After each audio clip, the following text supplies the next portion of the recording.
Hi, I'm Liv and welcome back to the Waterstones vlog. This is my first vlog for the Waterstones channel and I'm very excited. I am going to talk to you about a book by one of my all-time favourite authors, and it's one of my new favourite books of all time. Anyone who knows me probably has a good idea of certainly what author this is going to be, but it's Girl Meets Boy by Ali Smith. Now, full disclosure, I am an absolute Ali Smith fangirl. I'm not the biggest fangirl in the world. I haven't read all of her books yet because I'm rationing them out for myself because I don't want to run out.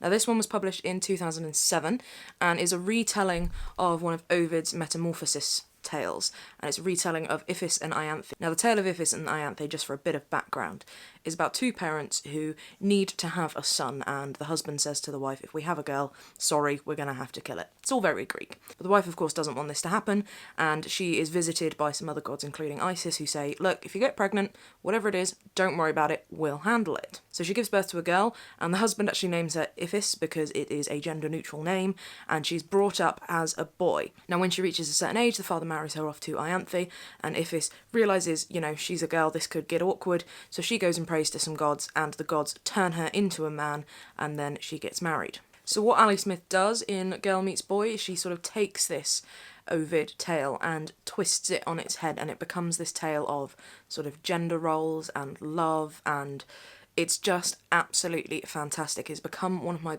favourite books of all time. You know when you read a book, and I've only read it in the last couple of years, but you read it and you finish it and you think, I know, you just know about a book that it's going to be one of your all-time favourites. That is this book for me, and I think it could be for some of you as well. So in this retelling, it is about Anthea and Imogen, who are two sisters living in Inverness, and you see a little bit about their childhood, and essentially their grandfather gives them a little bit of background into this sort of Ovidian tale about sort of gender and being a girl and being a boy, and it's quite interestingly sort of woven in. And then when the two girls grow up, Imogen is working at the marketing board for a water company, and Anthea is this sort of quite tearaway, sort of easy-living young woman, and she falls in love with an eco-warrior named Robin. And because this book does more than one thing really well, what it does is it takes Anthea's tale, and Anthea and Robin are the Ovid tale. They are Ianthe and Iphis, and it does this gender queering sort of storytelling so beautifully.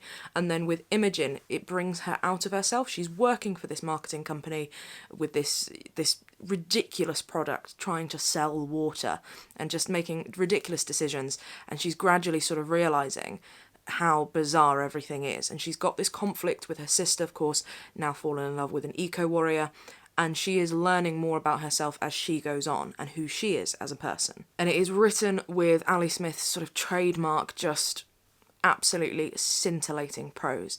Every page is just beautifully rendered. Every moment, every conversation is just so perfectly done. Now, as I say, I am biased. I'm an Ali Smith fangirl, so of course I'm going to love her prose. But I'm going to read you a little bit here and tell me if you don't fall in love with this. Because of us, things came together. Everything was possible. I had not known before us that every vein in my body was capable of carrying light. Like a river seen from a train makes a channel of sky etch itself deep into a landscape. I had not really known I could be so much more than myself. I had not known another body could do this to mine. Now I'd become a walking fuse. Like in that poem about the flower and the force and the green fuse, the force drives through it. The force that blasts the roots of trees was blasting the roots of me. I was like a species that hadn't even realised it lived in a near desert till one day its taproot hit water. Now I had taken a whole new shape. No, I had taken the shape I was always supposed to, the shape that let me hold my head high. Me, Anthea Gunn, head turned towards the sun. I mean, wow. Every page is as beautiful as that, is all I can really say. And Ali Smith's writing, for me, it does something special where it touches right into the heart of you, and it triggers these little things that you didn't realise you knew. Much like this animal that didn't realise it lived in a near desert until its taproot hit water. It touches something that you didn't know was there, and it is so vital and vibrant, and it's just absolutely gorgeous. So it's a slim little novel, it's about 160 pages, and it is published by Canongate with their gorgeous The Canons series, and I love these. I end up having a matching set. And it is one that I thoroughly, thoroughly recommend. If you are someone who has been thinking about coming to Ali Smith's writing, and you've heard all about autumn and winter and her seasons quartet, and of course How to Be Both, it's something that I would say is a good introduction to Ali Smith. It's her retelling a Greek myth, not for the first time. She's done Antigone as well, and it's pulling on all these influences that are sort of rife throughout her work. You've got art, you've got myth, you've got politics, you've got people all woven in. And I would say that this is a fantastic introduction to Ali Smith. Because with any Ali Smith, there's always something a little bit left field. There's always a sort of tongue-in-cheek nature that she knows she is playing with language, and she wants you to know that.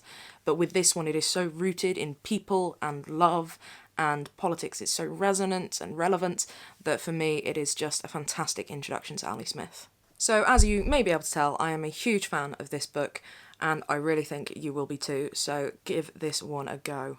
So that's my first video for the Waterstones vlog. Hope you enjoyed it. Go check out Girl Meets Boy, and I shall see you next time.